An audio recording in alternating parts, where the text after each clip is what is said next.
Dan Illman, Mike Beer. Welcome to Kentucky Derby Prep Recap. In this edition, we're going to take a look back to the Holy Bull Stakes, a Grade 3 at Gulfstream Park on Saturday, January the 30th. We break from the gate in greatest honor for Shug McGaughey. He's the number 7. He's not a speed horse, so he's going to take back. I like that Jose Ortiz tries to save as much ground as possible with a short run into the first turn, and you're going to see that the greatest honor is going to get a little bit of pace to attack in a good-looking performance.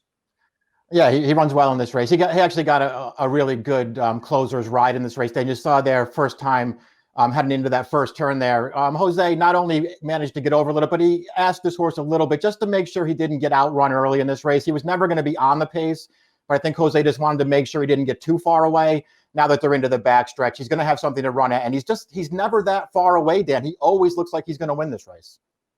Stretch out sprinter Willie Boy setting a pressured pace with Tarantino on the outside. Tarantino runs quite well. The big favorite Prime Factor was only making a second lifetime start, and he was stretching out 2.5 furlongs. We expected him to show speed. I really can't complain about this trip. He's in prime stalking position. Agreed. I mean, they got him probably where he wanted to be. You're used to seeing these Pletcher horses, the good ones especially, sitting in that outside tracking trip. That's where Prime Factor was.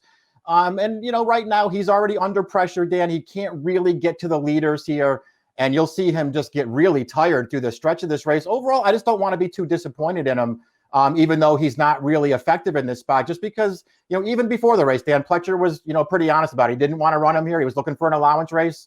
He couldn't get one to fill, so they took a shot in this one. Greatest honor sweeps right by, turning into the stretch. The race is all but over. Prime Factor briefly poked his nose into second. Tarantino, however, is going to battle back. And considering that this was Tarantino's first start on the dirt, and considering he was pressing the pace, and the other pace setter, Willie Boy, ended up finishing next to last. A Mount, another Todd Pletcher-trained maiden winner who was up close to the pace, ended up finishing last. I thought Tarantino did some good things in this race. Yeah, I mean, overall, he ran fine in this race. His turf form leading into it was okay.